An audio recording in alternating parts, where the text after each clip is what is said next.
Cleopatra asked if I came to save her. I told her the truth. Alexandria, 30 BCE. Final days.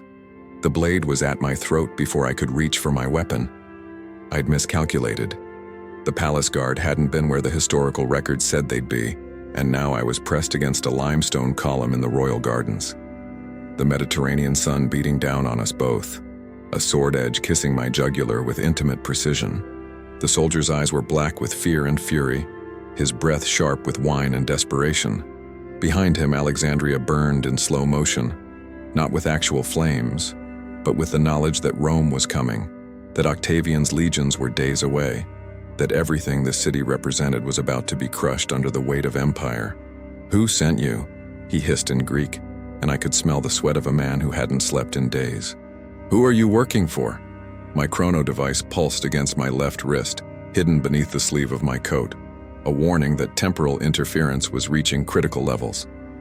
I'd been in Alexandria for 6 hours, and already the timeline was fragmenting around me like cracked glass. This wasn't supposed to happen. I was supposed to observe, document, and extract. 3 simple objectives. But nothing about Cleopatra's final days was simple. "I'm not your enemy," I said carefully, keeping my hands visible, palms out. The chronofiber of my gear shifted beneath my coat, responding to my elevated heart rate, preparing for combat or flight. "I'm a scholar, a traveler. I came to see the library before." "The library burned decades ago," he spat, pressing the blade harder. A thin line of blood traced down my neck, warm against my skin. "Everyone knows this. You're a Roman spy." "I'm not Roman." "Then you're a fool. There's no difference anymore." His hand trembled slightly. He was young, maybe 20, with the kind of face that should have been laughing at festivals, not holding a sword to a stranger's throat in a dying palace. "The queen has ordered all strangers detained. You'll answer to her personally." And just like that, my mission parameters shifted. I'd planned to observe Cleopatra from a distance, to witness her final negotiations with Octavian, to document the exact circumstances of her death for the historical archives. The temporal council had been explicit. No contact, no interference, no emotional engagement. They'd chosen me because I was good at remaining detached, at treating history like a museum exhibit behind unbreakable glass. But as the young guard marched me through the palace gardens toward the inner sanctum, past fountains that still flowed with water while the city rationed every drop, past servants who moved like ghosts through corridors that had once hosted the greatest minds of the ancient world, I felt that familiar pull, the one that had gotten me into trouble on 3 previous missions. The pull that said some moments in history weren't meant to be observed. They were meant to be experienced. The palace interior was cooler, shaded by thick walls and clever architecture that channeled the sea breeze through hidden vents. Mosaic floors depicted Alexander the Great in his glory, a reminder of the Ptolemaic dynasty's foundational myth. Cleopatra claimed descent from Alexander's general, though everyone knew the bloodline was more Greek than anything else. Still, she'd learned to be Egyptian in ways her predecessors never had. She'd learned the language, adopted the gods, presented herself as the living incarnation of Isis. And now Isis was losing her kingdom.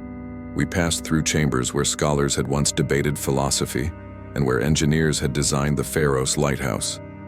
The rooms were emptier than they should have been. Furniture had been removed, sold perhaps, or sent away for safekeeping. The walls still held their grandeur, but it was the grandeur of a monument already being prepared for abandonment. Finally, we reached a set of doors guarded by 2 Nubian warriors, their muscles like carved ebony, their expressions unreadable. They crossed their spears as we approached, and my escort spoke rapidly in Egyptian, explaining the situation. One of the guards disappeared inside, and we waited in silence that felt like judgment. My chrono device pulsed again, timeline integrity at 82% and falling. Every minute I remained in direct contact with key historical figures, the risk increased. But I couldn't leave now. Not yet. Not when I was this close to understanding what really happened in those final days, what the history books had gotten wrong or deliberately obscured. The door opened and I was ushered into Cleopatra's presence. The room was smaller than I expected, more intimate. It was her private study, not a throne room. and it was cluttered with scrolls and documents, maps and correspondence. A large window opened onto a balcony that overlooked the harbor, where the remnants of the Egyptian fleet sat at anchor, waiting for orders that might never come. The afternoon light streamed in, golden and unforgiving, and there, standing by the window with her back to me, was Cleopatra VII Philopator, the last pharaoh of Egypt. She didn't turn immediately. She was reading something, a letter perhaps, and her shoulders were rigid with concentration or grief or both. She wore a simple white linen dress, not the elaborate regalia I'd expected, and her black hair was pulled back in a practical braid. She was 39 years old, though the historical accounts would later try to paint her as either a fading beauty or an immortal seductress, depending on who was telling the story. The truth, as always, was more complicated. "Another spy," she said in Greek, her voice carrying the kind of weariness that comes from years of constant vigilance. "Or an assassin? I confess I'm no longer certain which I should fear more." She turned then, and I got my first real look at her face. She wasn't classically beautiful in the way Roman propaganda would later claim, trying to explain how she'd seduced Caesar and Mark Antony. Her nose was prominent, her chin strong, her eyes dark and intelligent and absolutely ruthless.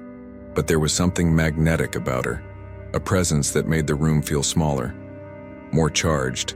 She carried herself like someone who'd ruled since the age of 18, who'd navigated Roman politics while maintaining Egyptian sovereignty, who'd borne children to two of Rome's most powerful men and watched them both die. She studied me with the same intensity I was studying her, and I saw her eyes narrow as she took in my appearance, my coat, my gear, the subtle strangeness of my clothing that didn't quite match any culture she'd recognize. "You're not Roman," she said, moving closer. "Not Greek, not Egyptian. So what are you?" "A traveler," I said, which was true enough. "From very far away." "How far?" I hesitated. The Temporal Council's protocols were clear. Never reveal your origin, never explain time travel, never give historical figures knowledge of their future. But Cleopatra was looking at me with eyes that had seen through every diplomatic fiction, every carefully constructed lie, every attempt to manipulate or deceive her over 2 decades of rule. "Far enough that the roads between don't appear on any map," I said finally. She smiled slightly, a ghost of expression that was gone almost before it registered. "A poet's answer. Are you a poet, stranger?" "Nicola," I said, offering my name because it seemed like the kind of small honesty that might buy larger trust. "Nicola Brown. And no, I'm not a poet. I'm a witness." "A witness." She moved to a table where wine had been poured into Egyptian glass cups, their blue-green surfaces catching the light. She lifted one and took a slow sip, watching me over the rim. "To what, precisely, do you bear witness?" "To history. To the moments that shape everything that comes after." How very philosophical. She set the cup down with deliberate care. "And you chose this moment, these final days of my kingdom, as worthy of your witness?" The words "final days" hung between us like a blade. She'd said it herself, acknowledged what everyone knew, but no one dared speak aloud in her presence. "Your Majesty," I started, but she cut me off with a sharp gesture. "Don't use titles with me, Nicola Brown from nowhere. If you're truly here to witness, then witness honestly. Yes, these are the final days. Octavian's army will arrive within the week. My fleet is destroyed, my allies have abandoned me, and Mark Antony lies in the next room, slowly dying from wounds that should have killed him instantly but haven't, because even in death he's too stubborn to let go gracefully." Her voice was controlled, but I could hear the fractures beneath. "So tell me, witness, what do you see?" "I saw a woman who'd ruled one of the richest kingdoms on earth, who'd matched wits with Caesar and loved Antony, who'd tried to preserve Egyptian independence against the inevitable crush of Roman expansion. I saw someone who'd learned to play a game where the rules were stacked against her from birth, simply because she was a woman in a world run by men who couldn't stand the thought of her equality. But I also saw something the history books had missed. I see someone who hasn't given up," I said quietly. Her eyes flashed. "What makes you say that?" "The maps on your table, the correspondence you were reading when I entered. The fact that you're still negotiating, still planning, still looking for angles even when everyone else has accepted defeat. You're not preparing to die gracefully. You're preparing for one final gambit. For a long moment she was silent. Then she moved to the table, her fingers brushing across the scattered documents. You're more observant than most spies, or more foolish, I haven't decided which. Maybe both. She laughed, a short, sharp sound that held genuine amusement. I like you, Nicola Brown. You don't bore me with false flattery or obvious lies. That's rare. So I'll be equally honest with you. She picked up one of the scrolls, then set it down again, as if the weight of it was too much. Yes, I have plans, contingencies, hopes that border on delusion. But they all require one thing I don't have. What's that? Time. The word struck me like a physical blow. Time. The one resource I could manipulate, the one thing I carried in a device on my wrist that could bend reality itself, and the one thing I was absolutely forbidden from giving her. How much time would you need? I heard myself ask, and even as the words left my mouth, I knew I was crossing a line. Cleopatra turned to me fully, and now her expression was sharp, calculating. Why would you ask that unless you believed you could provide it? I didn't say I could, but you didn't say you couldn't. She moved closer, and I caught the scent of her, myrrh and lotus oil, sophistication and desperation mixed. Who are you really, Nicola Brown? What kind of traveler asks how much time a dying queen needs to save her kingdom? My chrono device was burning against my wrist now, a warning that I was generating temporal paradoxes with every word.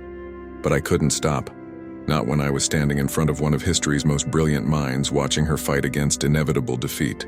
I'm someone who's seen how this story ends, I said carefully, and I'm someone who knows that endings aren't always as fixed as people believe. Her breath caught. For just a second, the mask of royal control slipped, and I saw raw, desperate hope flash across her face. Then it was gone, replaced by the hard pragmatism of someone who'd survived too much to believe in miracles. Show me, she demanded. Show you what? Whatever it is you're hiding. Whatever gives you the confidence to speak about changing endings. She stepped even closer, close enough that I could see the fine lines around her eyes, the exhaustion she wore beneath her composure. I've ruled Egypt for 21 years. I've negotiated with Rome's greatest generals. I know when someone is carrying a secret that could shift the balance of power. Show me what you are. I thought about refusing. I thought about the temporal council, about the protocols, about the thousands of ways this could go catastrophically wrong. But I also thought about the young guard who'd held a sword to my throat, about the empty palace rooms, about Mark Antony dying in the next chamber, about the entire weight of a 3,000-year-old civilization collapsing because one woman had dared to hold her ground against an empire. Slowly, I pushed back my sleeve and revealed the chrono device. It didn't look like much. A band of metallic fiber wrapped around my wrist with a small display showing coordinates and temporal markers in a language no one from this era would recognize. But the moment Cleopatra saw it, her eyes widened with the kind of recognition that had nothing to do with understanding and everything to do with instinct. It's a key, she whispered. Isn't it? A key to something impossible. In a way. She reached out, then stopped herself, her hand hovering inches from the device. May I? I should have said no. Every rule, every guideline, every lesson from my training screamed that this was the moment to pull back, to refuse, to maintain the barrier between observer and participant. Instead, I held out my wrist. Her fingers brushed the chronofiber, and the device responded to her touch with a soft pulse of light. The display flickered, showing probability matrices and timeline branches, futures that could be, paths that might unfold depending on choices made or unmade. She stared at it for a long moment, and I watched her brilliant mind working, trying to understand what she was seeing. You travel through time, she said finally. Not a question, but a statement of fact. Yes, and you came here, to the end of my reign, to witness my failure. I came to witness the truth. What the history books will later record about these days is incomplete, distorted. I wanted to see what really happened. She looked up at me, and in her eyes I saw the same thing I'd seen in every person throughout history who suddenly understood they were being observed by someone from their future. a mixture of violation and validation, anger and awe. "What do your history books say about me?" she asked, her voice carefully neutral. This was dangerous territory. Telling her about her historical legacy could influence her actions, could create temporal paradoxes that would ripple forward through millennia. But I'd already gone too far to retreat behind diplomatic evasion. "They say you were one of the most remarkable rulers in ancient history, that you spoke 9 languages, that you were the first Ptolemaic pharaoh to learn Egyptian, that you turned Egypt into an intellectual and cultural center. They say you were beautiful and seductive and dangerous, though most of that was Roman propaganda designed to justify their conquest. And they say I failed. They say Rome conquered Egypt. That's not the same thing as failure. It feels the same from where I'm standing." She released my wrist and moved back to the window, looking out at her city. "Do they say how I die?" The question hung in the air between us, loaded with possibility and peril. I could lie. I could refuse to answer. I could maintain the fiction that the future was unknowable. But Cleopatra deserved better than comfortable lies. "They say you'll take your own life, that you'll die by snakebite, an asp smuggled to you in a basket of figs, choosing death over being paraded through Rome as Octavian's prisoner." She was silent for a long moment. Then, "Is that the truth? Or another Roman story?" "I don't know," I admitted. "That's why I'm here, to find out what really happened. You came to watch me die. I came to witness your choices." She turned back to me, and now her expression was different, harder, more focused, the look of someone who just decided to stop playing defense and go on the attack. "Then let me make a choice right now," she said. "Help me." "I can't." "You can. You travel through time. You could go back, warn me of Caesar's assassination, tell me not to support Antony against Octavian, give me the intelligence I'd need to outmaneuver Rome." Her words came faster now, driven by desperate hope. "You could save Egypt." "It doesn't work that way," I said, though part of me wished it did. "I can't change major historical events. The timeline has inertia, momentum. Even if I tried, it would collapse back into the same path, or worse, fracture into something completely unstable. So you're useless." The bitterness in her voice cut deep. "A witness who can travel through time but can't do anything with that power. What's the point of you?" "To remember," I said quietly. "To ensure that the truth isn't lost. To honor what actually happened instead of accepting the lies that conquerors write." "Honor," she spat the word. "I don't want honor. I want my kingdom. I want my children to survive. I want to know that everything I've fought for over 21 years wasn't for nothing." "It wasn't for nothing. How can you possibly know that?" "Because I'd seen the future, seen how Egyptian knowledge had been preserved and transmitted, seen how the Library of Alexandria's legacy had survived even its physical destruction, seen how her story had inspired resistance against tyranny for 2,000 years. But I couldn't tell her any of that without violating every temporal protocol I'd sworn to uphold. Instead, I said, "Because you're still fighting. Even now, with defeat certain, you're looking for angles, making plans, refusing to surrender gracefully.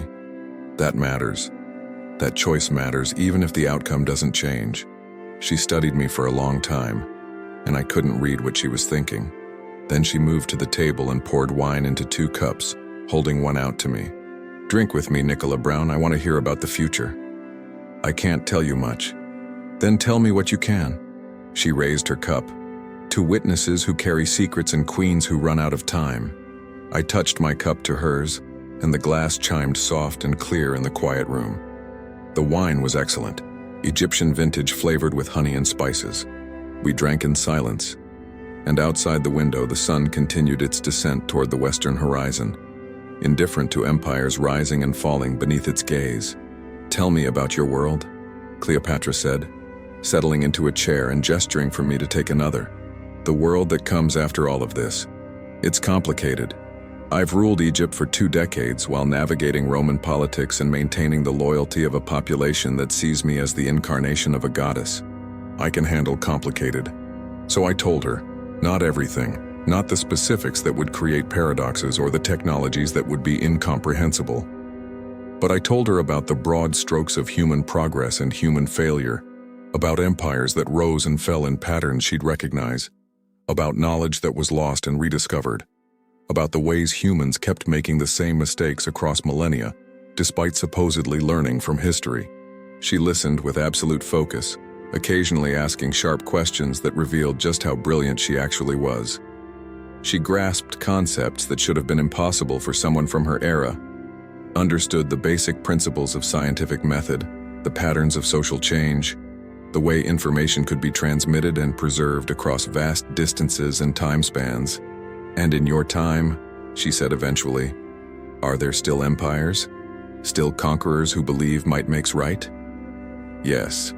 The specifics change, but the pattern remains. And do people still resist? Still fight back against overwhelming odds? Some do. The ones who believe something is worth dying for. She smiled sadly. Then nothing really changes, does it? We're all just playing our parts in an eternal drama. Maybe. Or maybe every resistance matters, even the ones that fail. Maybe every person who stands up and fights shapes what comes after in ways we can't see. A comforting philosophy for someone about to lose everything. Before I could respond, the door burst open. A servant rushed in, her face pale with panic, and spoke rapidly in Egyptian. "My queen, you must come. Mark Antony is asking for you. He's..." She hesitated, clearly searching for diplomatic words. "He's calling for you." Cleopatra was on her feet instantly. All traces of philosophical contemplation vanished. "Stay here," she commanded me. "We'll continue this conversation later." She swept from the room with the kind of regal bearing that made it easy to forget she was presiding over a dying kingdom. The door closed behind her, and I was alone with the maps and documents and the weight of everything she'd shared. My chrono device pulsed urgently, timeline integrity at 76%. I was causing damage just by being here, by talking with her, by letting her see possibilities beyond her historical constraints. I should extract, return to my own time, file my report, move on to the next mission. That's what a responsible chrononaut would do. Instead, I walked to the window and looked out at Alexandria. The city stretched below, a marvel of ancient engineering and culture. The harbor held what remained of the Egyptian fleet, and beyond that, the Mediterranean sparkled in the late afternoon sun. Somewhere out there, Octavian's forces were preparing their final assault. Somewhere in this palace, Mark Antony was dying. And somewhere in my timeline, historians would write that Cleopatra's death marked the end of the Hellenistic Age and the final victory of Rome. But none of those accounts would capture this moment. The quiet conversation, the desperate hope, the complex humanity of a woman who refused to be reduced to the simple narratives history would impose on her. I heard footsteps in the corridor and Cleopatra returned. Her face was composed, but I could see the grief beneath the mask. She closed the door carefully behind her and stood there for a moment as if gathering strength. "He's dying faster now," she said quietly. "The physician says it's a matter of hours, perhaps less. I'm sorry. Are you? In your history books, is his death convenient? Does it simplify the narrative?" The question was sharp, accusatory, and entirely fair. History did tend to simplify, to reduce complex human relationships to plot points and timeline markers. "The books say he died in your arms," I offered. "That his last words were advice about trusting Octavian's promises. Of course they were. Even dying, Antony thinks he's the center of every story."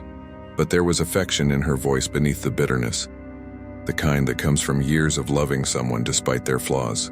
"He was a terrible politician, but a magnificent general." He made me laugh. "That's rarer than people think, for someone in my position. You loved him. I needed him. There's a difference, though perhaps not as much as I'd like to believe." She poured more wine, her hand steady despite everything. "Do your history books say I loved him?" "Some do. Others claim it was purely political calculation. Both are true. That's the problem with trying to understand human motivation. It's always more than one thing." She drank deeply, then set the cup down with sudden force. "Nicola, I want to ask you something, and I need you to answer honestly." "I'll try. If you could save him, Mark Antony, would you?" The question caught me off guard. "I don't understand. Your device, your ability to travel through time, If you could go back and prevent his wound or forward to get him medical treatment beyond what we have here, would you do it? It's not that simple. Yes or no, Nicola? Would you save him if you could? I thought about the Temporal Council's rules, about the weight of historical causation, about the millions of people whose existence depended on this timeline unfolding exactly as it had. I thought about my mission parameters and my professional obligations and every reason I had to say no. But I also thought about the woman standing in front of me, about the grief she was trying to hide, about the way she'd poured her heart into this dying cause, even knowing it was hopeless. Yes, I said finally. If I could do it without destroying the timeline, yes, I would save him. She nodded slowly as if I'd confirmed something she'd already known. Thank you for that honesty. Now I have another question, and this one's more important. She moved closer, and in the fading light, her face was ancient and young at the same time, bearing the weight of dynasties. Can you save my children? Everything stopped. What? My children? Caesarion, the twins, little Philadelphus. They're in hiding now, but when Octavian comes... She didn't finish the sentence. She didn't need to. I knew what happened to the children of defeated monarchs when conquerors wanted to eliminate any future threat to their rule. The historical record says... I started, but she cut me off. I don't care what your historical record says. I'm asking you, Nicola Brown, person to person, human to human, can you save my children? The chrono device was nearly burning my wrist now, warning of critical timeline instability. But I couldn't look away from her eyes, couldn't hide behind professional protocols when she was asking me the most fundamental question a parent could ask. I don't know, I said honestly. Moving people through time is exponentially more dangerous than moving myself. The risk of paradox, of creating alternate timelines, I'll take that risk. You don't understand what I'm saying. If I take them from this timeline, it could fracture reality itself. Everything that came after could collapse, could never exist. Better than them being butchered by Octavian's men. You don't know that will happen. But we both knew I was lying. History was very clear about what happened to Caesarion, Julius Caesar's only biological son. Octavian had him hunted down and executed, eliminating the last potential rival for control of Rome. The others, the records were less clear, but the outcome was the same. Please, Cleopatra said. And it was the first time she'd used that word with me. I'm not asking you to save Egypt. I'm not asking you to change history. I'm asking you to save 4 lives. 4 children who've done nothing wrong except be born to the wrong mother at the wrong time. If I do this, if I even attempt it, I'll be breaking every temporal law that exists. I'll be kicked out of the Chrononaut Corps, probably imprisoned, maybe executed depending on how much damage I cause to the timeline. But you'll be alive to face those consequences. My children won't have that chance unless you help them. We stood there in the gathering darkness, and I felt the weight of her request pressing down on me like physical force. This was exactly what the Temporal Council had warned against. The temptation to play God with history, to interfere based on personal emotional connections rather than objective analysis. But they'd never stood in a room with Cleopatra, had never seen the desperation in her eyes, had never been asked to turn away from 4 innocent children facing execution simply because of who their mother was. I need time to think, I said. Time, she laughed bitterly. Of all the things to need. How much time, Nicola? Minutes?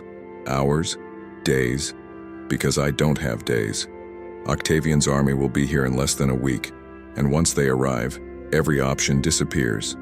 Let me evaluate the temporal mechanics, I said, already knowing I was sliding toward a decision that would change everything. Let me see if there's a way to do this without destroying the timeline. No promises, but I'll look. The hope that blazed across her face was almost painful to witness. Thank you. Thank you, She stopped herself, regaining composure. I won't forget this. Don't thank me yet. I haven't agreed to anything except looking at the possibilities. That's more than anyone else has offered. She moved to the desk and pulled out a rolled parchment. These are the locations where each child is being hidden, with the names of their guardians.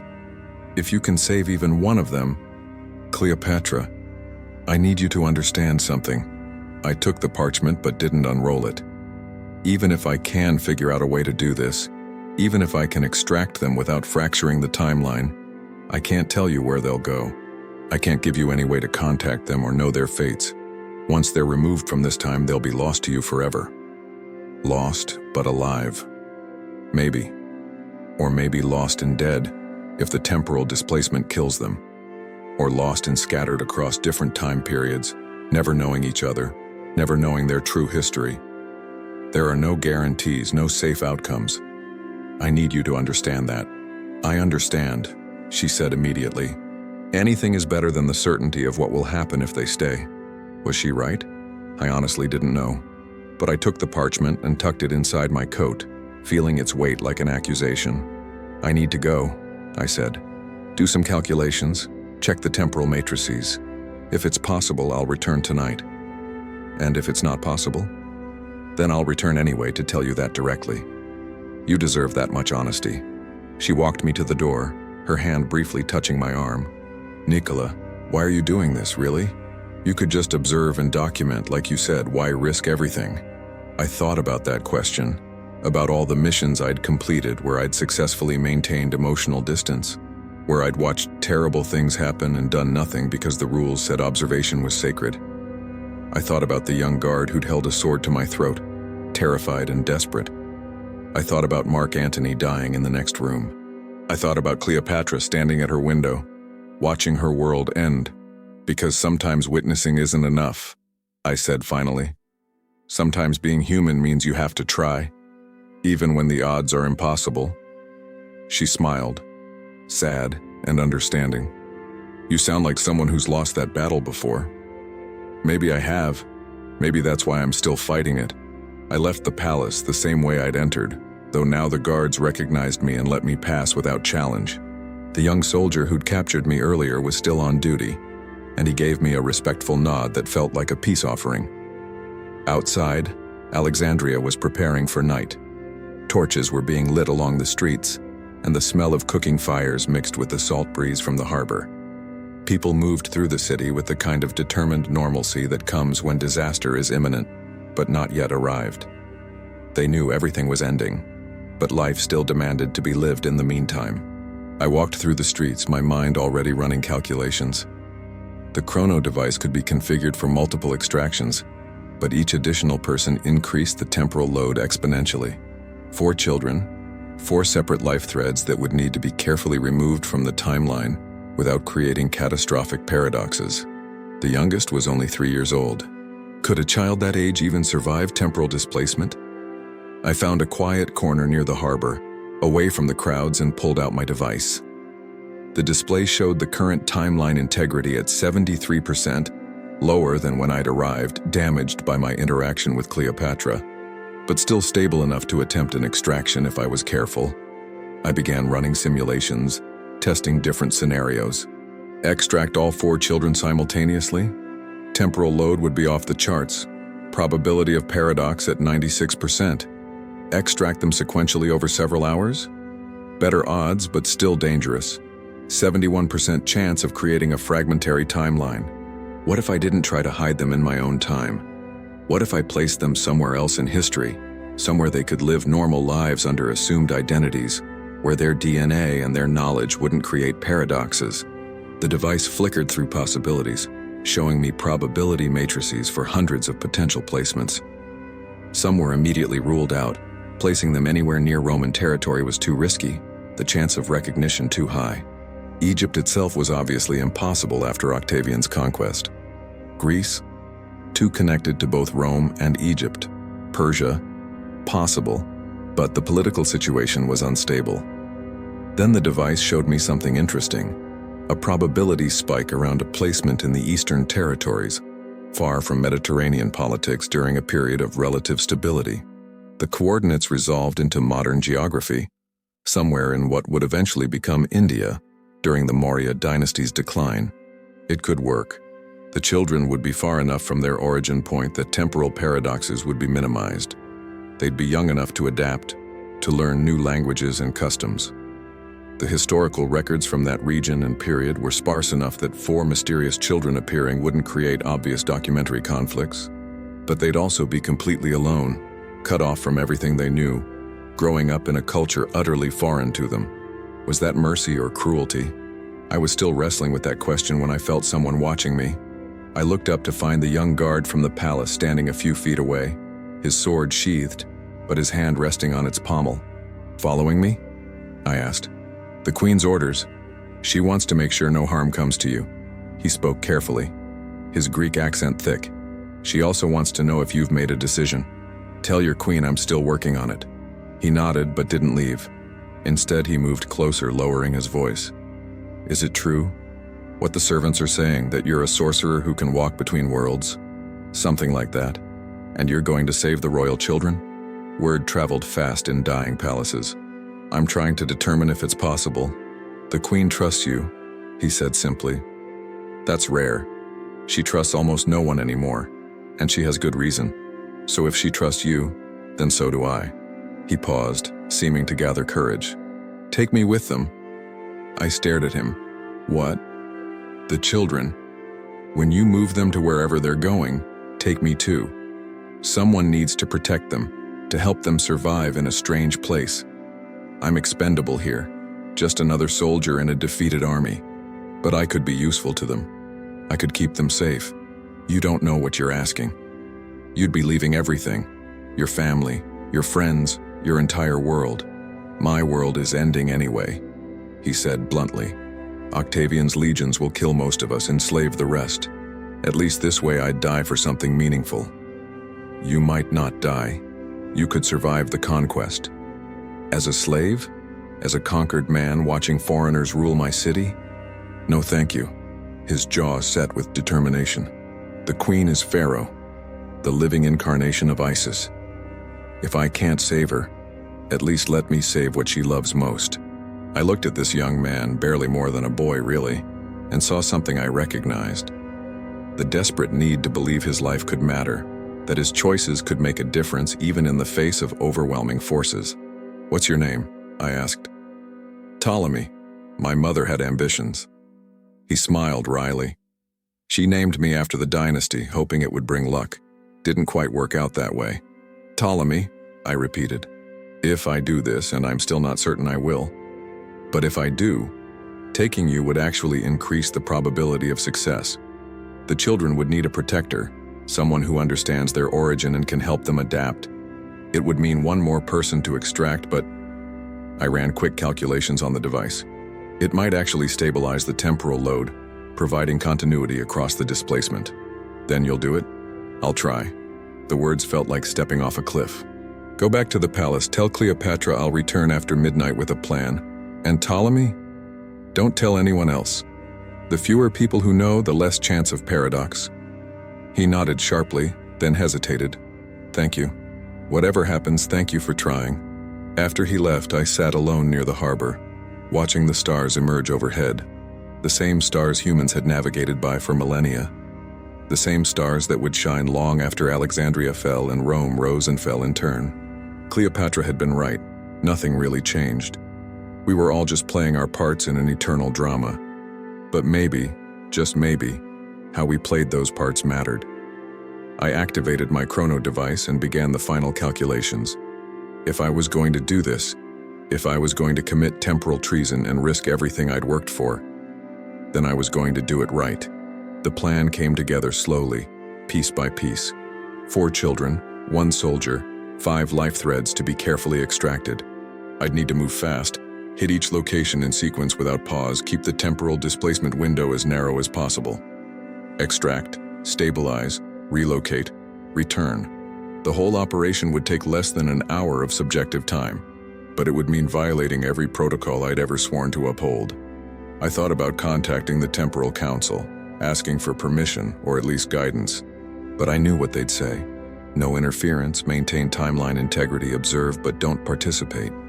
They'd order me to extract immediately, to leave the children to their fate, to prioritize the timeline over individual lives. And I couldn't do that. Not this time. Somewhere in the palace, Mark Antony was dying. Somewhere in hidden locations across Alexandria, 4 children waited in fear, not understanding why their mother had sent them away. Somewhere in the future, historians would write that Cleopatra's line ended with her death, that Octavian's victory was absolute, that Rome's triumph was inevitable. But maybe, just maybe, I could save one small piece of truth from the lies history told itself. I stood and began making my way back to the palace. The night was warm, the breeze off the Mediterranean carrying the scent of salt and spice, and the indefinable smell of a city on the edge of extinction. People were still in the streets, living their lives, loving and fighting and hoping despite knowing the end was coming. That's what humans did. We hoped. We fought. We refused to surrender gracefully. The palace guards let me through, and I found Cleopatra in the same room where we'd talked earlier. She was alone this time, sitting in the near darkness with only a single oil lamp for light. She looked up as I entered, and I saw a mixture of hope and fear in her expression. "Can you do it?" she asked immediately. "Yes, but you need to understand the cost." "I already do." "I don't think you do." I sat across from her, letting the weight of what I was about to say settle between us. "If I do this, I'll be violating every temporal law that exists. I'll be expelled from my organization, possibly imprisoned or executed. But more importantly, there's a chance, a small but real chance, that moving your children could fracture the timeline itself. It could create paradoxes that cascade forward through history, changing everything that comes after. Billions of people might never be born. Entire civilizations might vanish. Reality itself could become unstable. But it might not. It might not. The probability matrices suggest that if I'm very careful, if I place them far enough outside the sphere of Mediterranean influence, the timeline could absorb the change. They'd become a footnote, a mystery that historians would debate but never solve. Whatever happened to Cleopatra's children would become one of those historical questions without a clear answer, rather than a documented tragedy. And that's enough? A maybe? It's all I can offer. She was quiet for a long time, and I let her think. This was her choice to make. Her children's lives balanced against the abstract possibility of temporal catastrophe. No one else could make that calculation for her. "There's something else you need to know," I said eventually. "One of your guards, Ptolemy, asked to go with them, to protect them, and help them survive wherever they end up." "Ptolemy?" She looked surprised, then thoughtful. The young one very serious. "That's him. He says he'd rather die for something meaningful than survive as a conquered man. He's young and idealistic and probably foolish." But she was smiling slightly. "He's also loyal and brave and exactly the kind of person the children would need. If you're taking them, take him too." That was my thought. It actually improves the probability of success, gives the children continuity, someone who understands where they came from. Then it's settled. She stood, her decision made. "When?" "Tonight. Within the hour. I'll extract them one by one from their hiding places, then relocate them all together to the target time and location. The less time they spend in temporal displacement, the better their chances." "Where are you taking them?" "I can't tell you that. If you knew, if you had any information about their future, it could create a temporal link that would destabilize everything. So I'll never know what happens to them. If they survive, if they thrive, if they remember me. No. Once they're gone, they're gone. That's the price of saving them." She nodded, accepting this with the same pragmatism she'd shown throughout our conversation. "Then I have only one request. Let me see them first. Let me say goodbye." "That's dangerous.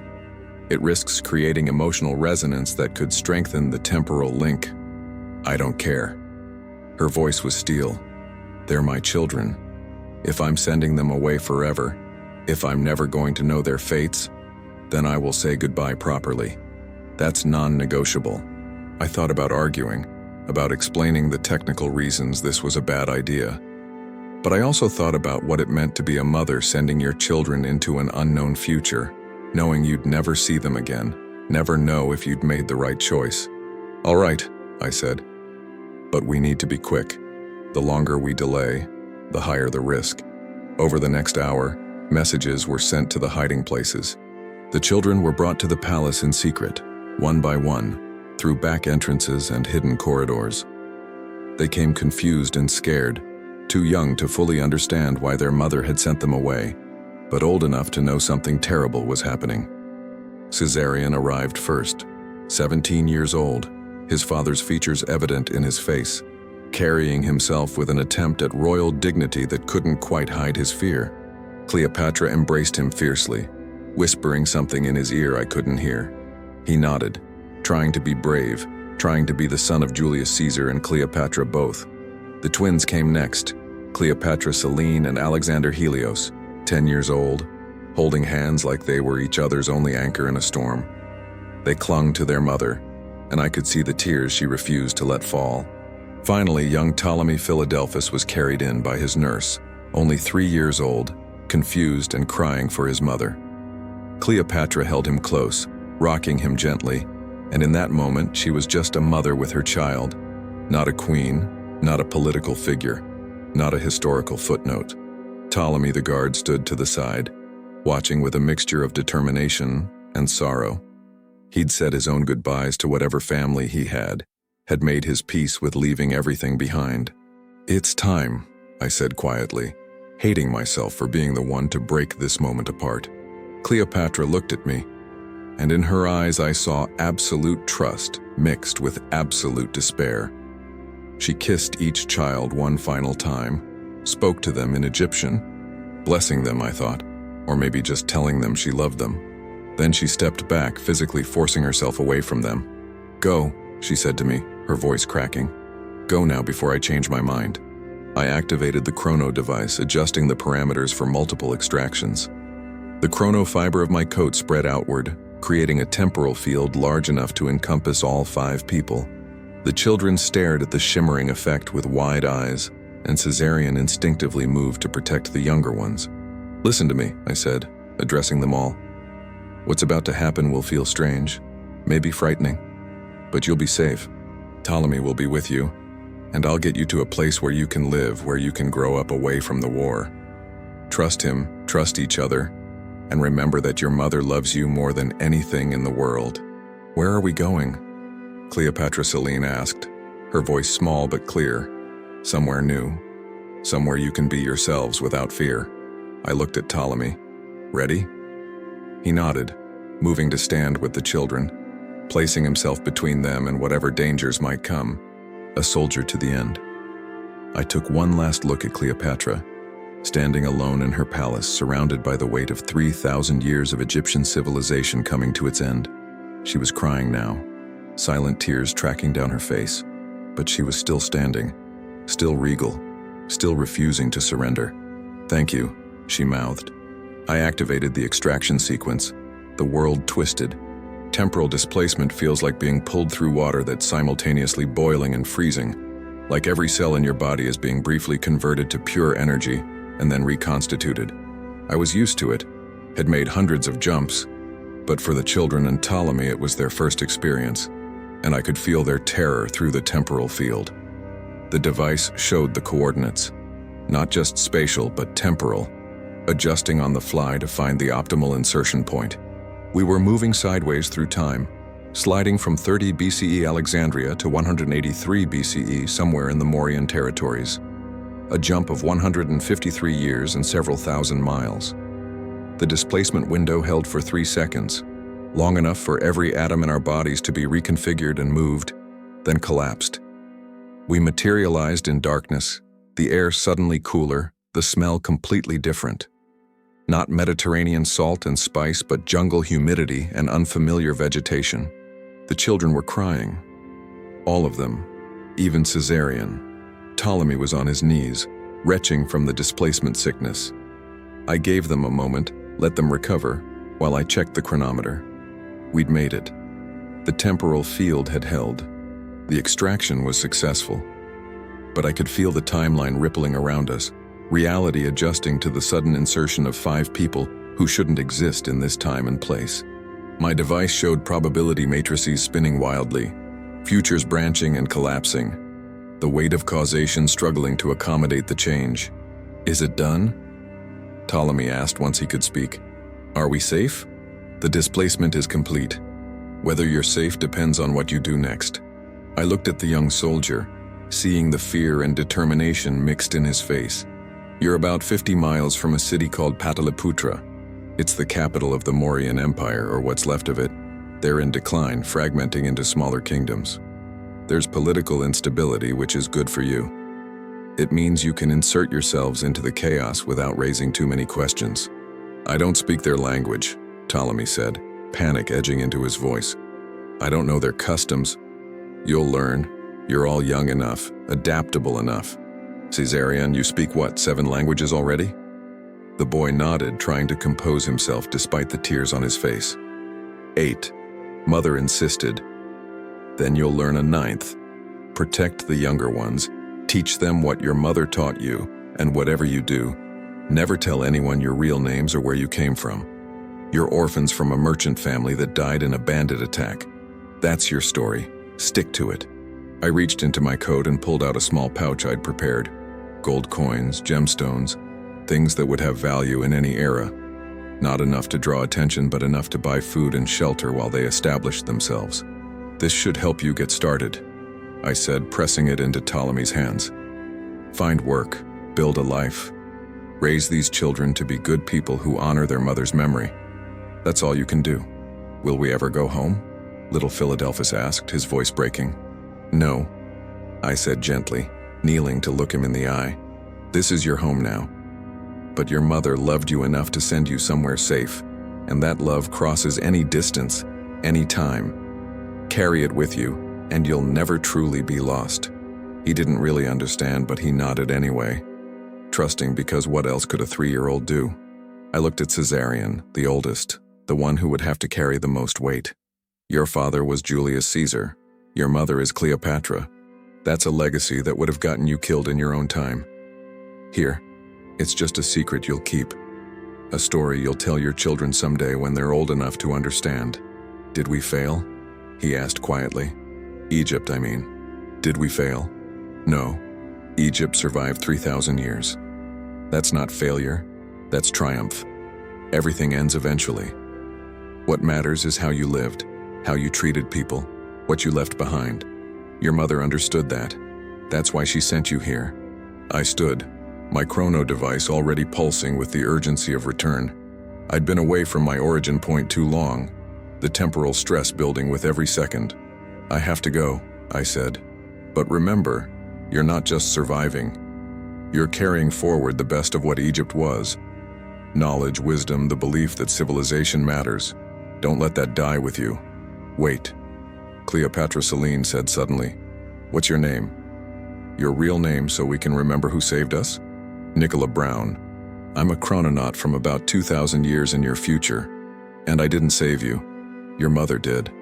Never forget that. I activated the return sequence before they could say anything else, before I could second-guess what I'd just done. The temporal field collapsed around me, pulling me back through the layers of time, leaving 5 people alone in an alien landscape with nothing but each other and a pouch of gold and the weight of a dying dynasty on their shoulders. The return displacement was rougher. I was traveling alone now, the temporal load reduced but the paradox pressure higher. I'd altered history, removed 5 people who were supposed to die, created timeline branches that shouldn't exist. Every second I spent in transit, I could feel reality groaning under the strain. Then I was back in Alexandria, back in 30 BCE, back in the palace room where Cleopatra waited alone. She looked up as I materialized, hope and fear warring on her face. Did they make it? Yes, they're alive together far from here, that's all I can tell you. She closed her eyes, and the relief that washed over her was almost physical. Thank you. Thank you, Don't thank me yet. What I did was illegal by every standard that matters. The timeline is damaged, and I don't know if it will heal or fracture. There could be consequences, catastrophic ones. But my children are alive. For now. Beyond that, I can't make promises. She moved to the window one last time, looking out at her city. Dawn was approaching, the sky lightening to the east. In a few days, Octavian would arrive. In a few days after that, she would die. By her own hand or by Roman treachery, history would never be entirely sure. What will you do now? She asked quietly. Return to my own time. Face the consequences of what I've done. Probably be arrested, tried, expelled from the corps. Maybe worse. Was it worth it? I thought about that question. About 5 people huddled together in an Indian forest, terrified but alive. I thought about the timeline rippling around me, probability matrices spinning into unknown configurations. I thought about all the rules I'd broken, all the protocols I'd violated. "Ask me in 2,000 years," I said. She smiled at that, a real smile for the first time since I'd met her. "I would like to have known you better, Nicola Brown. In a different time, a different world, I think we could have been friends. We still can be. You'll be remembered, Cleopatra. Not the way Rome wants to remember you, as a seductress or a failure, but as what you actually were. One of the most brilliant leaders in human history. Someone who fought against impossible odds with grace and intelligence and courage. Will that be enough? Being remembered? It's more than most people get." We stood together in the growing light, and I felt the temporal coordinates shifting, my presence in this timeline becoming more unstable with each passing moment. I needed to leave, needed to return, before the damage became irreparable. "I should go," I said. "I know." She didn't turn from the window. "Goodbye, Nicola. Thank you for reminding me that kindness still exists, even in the darkest times. Goodbye, Your Majesty. Die well." "I intend to." I activated the final extraction sequence, setting coordinates for my own time. The chronofield collapsed around me, pulling me forward through 2 millennia of human history, through Rome's rise and fall, through the Dark Ages and the Renaissance, through wars and plagues and revolutions, through